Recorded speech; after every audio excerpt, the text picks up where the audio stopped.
everyone, and welcome back to the second episode of Miracle Minds. Today, we are joined once again by Mr. Ravi Surampudi. We have received many questions from our listeners who are eager to learn more about Mr. Ravi's life journey. So, especially his experiences with ADHD and autism spectrum disorder. His story has been inspiring for many families navigating similar challenges. So, today we'll be focusing on early development, diagnosis, and the role of family support. Mr. Ravi, welcome back to the podcast. Thank you for joining with us. So, you mentioned that you were diagnosed with ADHD at a very young age and later with Asperger's syndrome. How did these diagnoses shape your life and your understanding of yourself?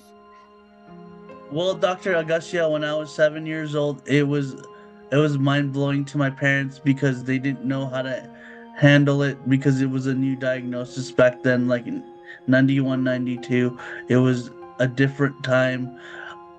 Asperger's syndrome and autism wasn't widely known, so I didn't get a chance to be tested at that age, but I was tested at the age of 27, and I was in fact put on the Asperger's syndrome, and then it was discontinued in 2014.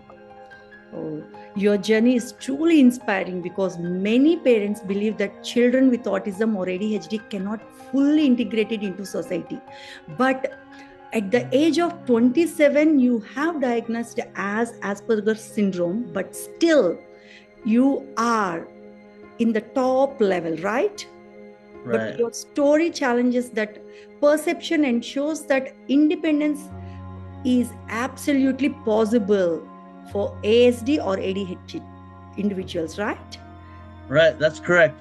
I believe that all children that have ADHD or the autism on the ASD spectrum can have independence. They just have to learn their talents, and the parents have to teach them their the skills to be able to be more independent, because the the parents are the key factor here. Once the children learn from the parents, then things will be a lot more easier for them. Yes, it's true. And how did your parents support you during difficult phases? Yes. So during that time, my stepmom helped me. She was a devoted mother in OT. When I was at the age of 10, my father lost his first wife at the age of when I was at the age of 9. So when he got married to the mom that I have now, she was very talented in her OT field. She knew how to handle me and take care of me and make sure that I got all the treatment that I needed for ABA therapy.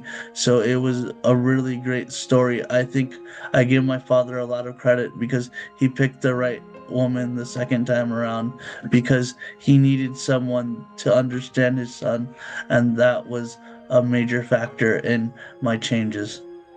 I agree with you. Since often parents, out of concern, limit their children from doing every simple daily task like filling water bottle and tidying up toys or managing small responsibilities. Sometimes they believe their child is not capable and unintentionally treat them differently. What is your step about this? I think the children should pick up their toys, fill water, set up the plates, and wash all the dishes, because it's just simple tasks. If they're able to do simple tasks, they can manage bigger tasks later on. If they can't manage simple tasks, they can't manage bigger tasks later on, because everything is step by step. If you miss one step, there's a gap of understanding, and if there's a gap of understanding, then that's when the trouble starts. Yes, it's true. I admire your parents for giving you such a wonderful support. And from your experience, what are some early signs that parents should not ignore, especially in children who may appear high functioning?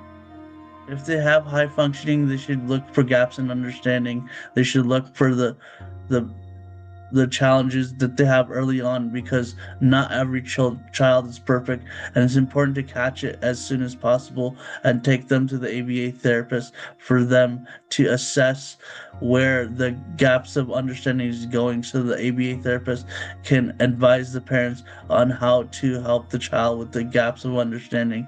And also the parents should teach the child where the gaps of understanding is, so then that way the gaps of understanding is closed. Yes, you are right.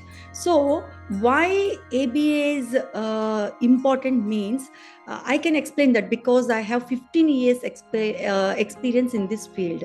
ABA is an umbrella of all different domains. Means in ABA there will be speech, there will be occupational therapy included, there will be behavior therapy included. So, in under one umbrella, all the domains have been filled. So today's I can say that today's takeaway key role of this podcast is parents should first understand both the strengths and challenges of their child. It's important to nurture strengths while also supporting weaker areas. This balanced approach helps children building confidence and independence. Every child has potential, and that potential can shape a meaningful career when guided correctly. Am I right, Mr. Ravi? Yes, that's correct, Dr. Agassia. Yes. So, as we wrap up our today's episode, one important message I would like to share is we should treat individuals with autism, ADHD, or any neurodiverse condition with understanding, respect, and inclusion, not limitation. They are not different in a negative sense, they simply experience the world differently. So, thank you so much, Ravi, for joining with us and for giving your personal experience to us. This is Miracle Minds, and we'll see you in the next session. Thank you once again, Mr. Ravi, for sharing your journey with us and to everyone listening. If this episode helped you, inspired you, or gave you clarity, please share it with someone who might benefit from it. Together, let's build awareness, understanding, and a more inclusive world. Thank you, Mr. Ravi. Thank you all. Thank you, Dr. Agassia.